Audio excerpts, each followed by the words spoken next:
Hai, perkenalkan kami dari kelompok 6 akan mempresentasikan hasil diskusi kami tentang asuhan keperawatan pada pasien terminal illness dengan anggota kelompok yang terdiri atas nama saya sendiri Tiara Kapo, Yolanda Tahulanding, Kristi Ruitan, Grandi Yohanis, Messi Indom, dan Aliawati. Selamat menyaksikan. A. Latar belakang masalah. Menjadi tua adalah proses alamiah yang akan dihadapi oleh setiap makhluk hidup, dan meninggal dengan tenang adalah dambaan setiap insan. Dalam masyarakat, kita umur dan harapan hidup semakin bertambah dan kematian semakin banyak, disebabkan oleh penyakit-penyakit degeneratif seperti kanker dan stroke. Pasien dengan penyakit seperti ini akan melalui suatu proses pengobatan dan perawatan yang panjang. Jika penyakitnya berlanjut, maka suatu saat akan dicapai stadium terminal yang ditandai dengan oleh kelemahan, umum penderitaan, ketidaknyamanan, dan akhirnya kematian. Dalam perawatan paliatif, maka peran perawat adalah memberikan asuhan keperawatan pada pasien terminal untuk membantu pasien menjalani sisa hidupnya dengan keadaan seoptimal. B. Konsep materi pengertian. Yang pertama, keadaan terminal kematian, tahap-tahap menjelang ajal. 1. Menolak atau denial. Yang kedua, marah atau anger. Yang ketiga, menawar atau bergaining. Yang keempat, kemurungan atau depresi. Yang kelima, menerima atau pasrah. Tipe-tipe perjalanan menjelang kematian. Yang pertama ada kematian yang pasti dengan waktu yang diketahui. Kedua, kematian yang pasti dengan waktu yang tidak diketahui. Yang ketiga, kemungkinan mati dan sembuh yang tidak diketahui. Tanda-tanda klinis menjelang kematian. Yang pertama, gerakan tubuh yang terbatas. Kedua, mata dapat tertutup atau agak terbuka. Yang ketiga, nadi lambat atau lemah. Yang keempat, tekanan darah turun. Yang kelima, kehilangan refleks. Keenam, tidak mampu bergerak. Yang ketujuh, penglihatan kabur. Yang kedelapan, pupil mata melebar. Baik, lanjut pada bagian C ada diagnosa keperawatan pasien terminal. Tanda-tanda kematian yang pertama ada tanda-tanda dini, itu pernafasan terhentinya sirkulasi, kulit pucat, dan tonus otot menghilang dari relaksasi. Yang kedua ada lanjut atau tanda kematian pasti, terlihat adanya lebam mayat, kaku mayat, penurunan suhu tubuh, pembusukan adiposera, dan mumifikasi.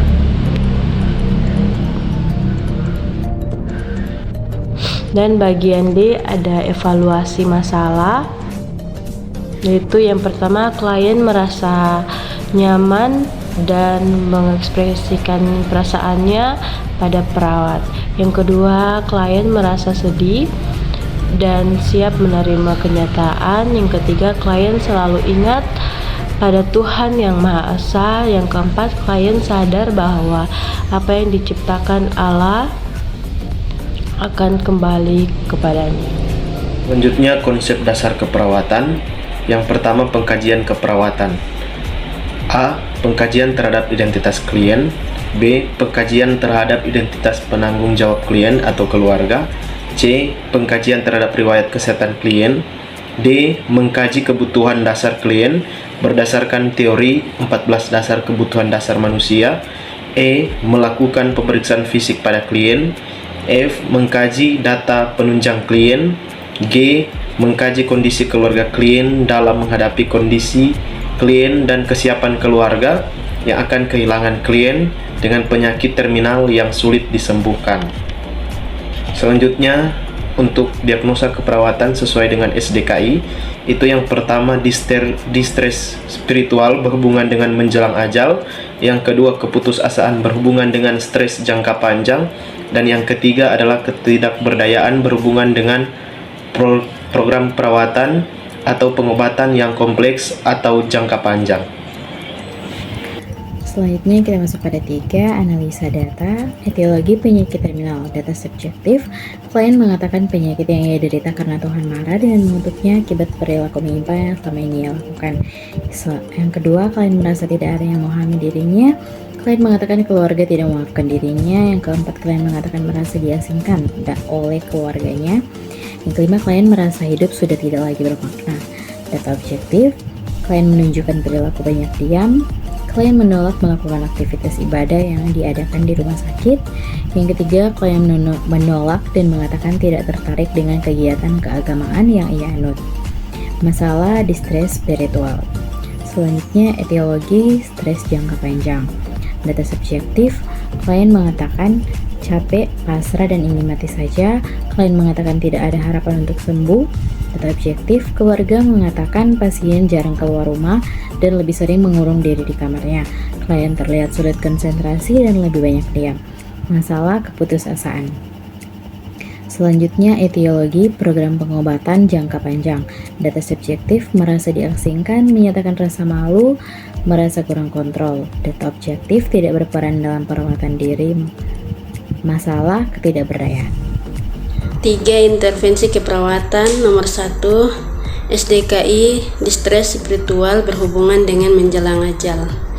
SLKI, setelah dilakukan intervensi selama 1x24 jam, diharapkan distres spiritual menurut dengan kriteria hasil. 1. Verbalisasi perasaan tenang meningkat. 2. Verbalisasi penerimaan meningkat. Psiki dukungan spiritual, ada observasi, identifikasi perasaan, kekhawatiran, kesepian, dan ketidakberdayaan, identifikasi harapan dan kekuatan pasien, identifikasi ketaatan dalam beragama. Psiki terapeutik berikut kemampuan menginspirasi perasaan tentang penyakit dan kematian. Yakinkan bahwa perawat bersedia mendukung selama masa ketidakberdayaan. Sediakan privasi dan waktu tenang untuk aktivitas spiritual, fasilitas melakukan kegiatan ibadah, edukasi, anjurkan berinteraksi dengan keluarga, teman, dan atau orang lain. Anjurkan berpartisipasi dalam kelompok pendukung.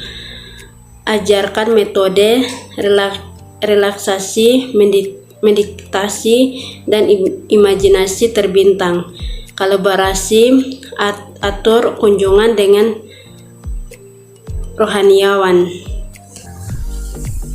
2. SDKI, keputusan berhubungan dengan stres jangka panjang.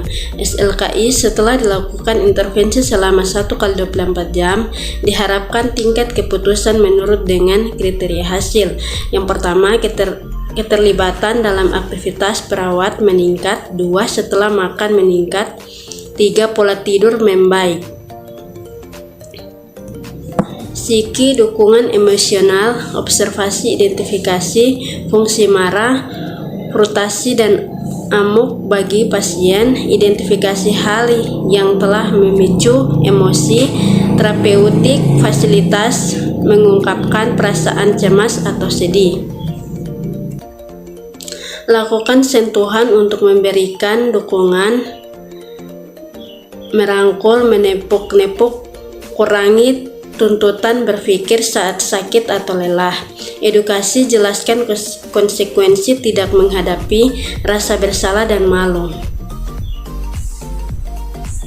Anjurkan perasaan yang dialami, ansietas, marah, sedih. Anjurkan mengungkapkan pengalaman emosional sebelumnya dan pola respon yang biasa digunakan. Kolaborasi, rujuk untuk konseling jika perlu.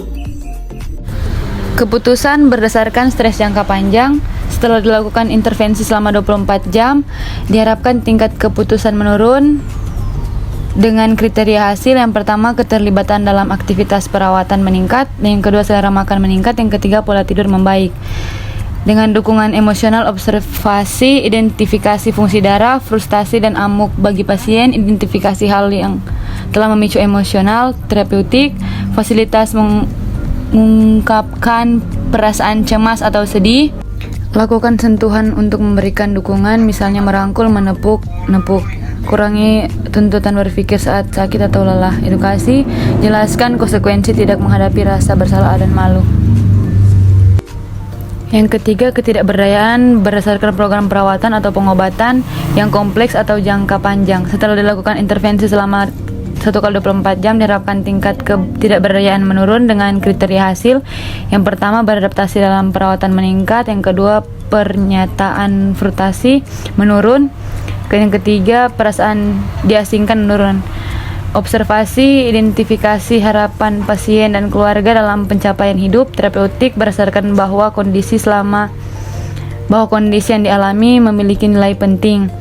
Pandu meningkat, kembali kenangan yang menyenangkan, libatkan pasien secara aktif dalam perawatan, berikan kesempatan kepada pasien dan keluarga terlibat dengan dukungan kelompok. Edukasi, anjurkan mengungkapkan perasaan terhadap kondisi dengan realistis.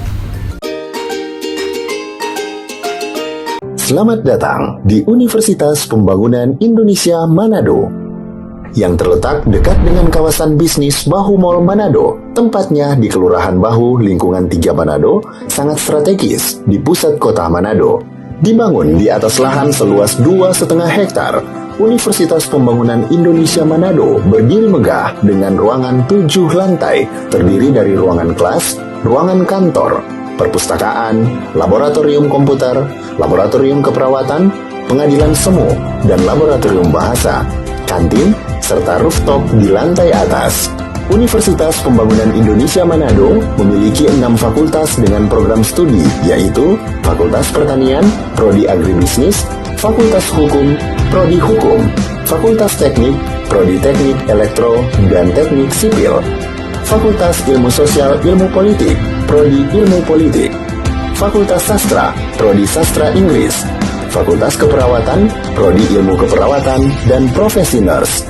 Didukung oleh sumber daya manusia yang berkompeten dan tersertifikasi, Universitas Pembangunan Indonesia Manado memiliki dosen dan tenaga kependidikan dengan latar belakang S2 dan S3 lulusan dalam dan luar negeri.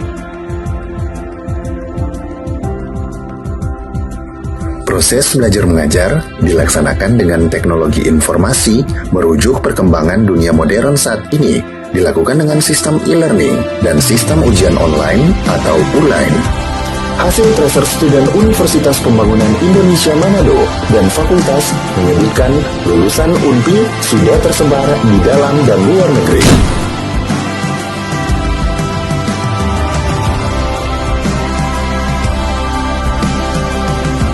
Selamat bergabung putra-putri terbaik bangsa. Kembangkan dirimu, raih cita-citamu setinggi bintang di langit.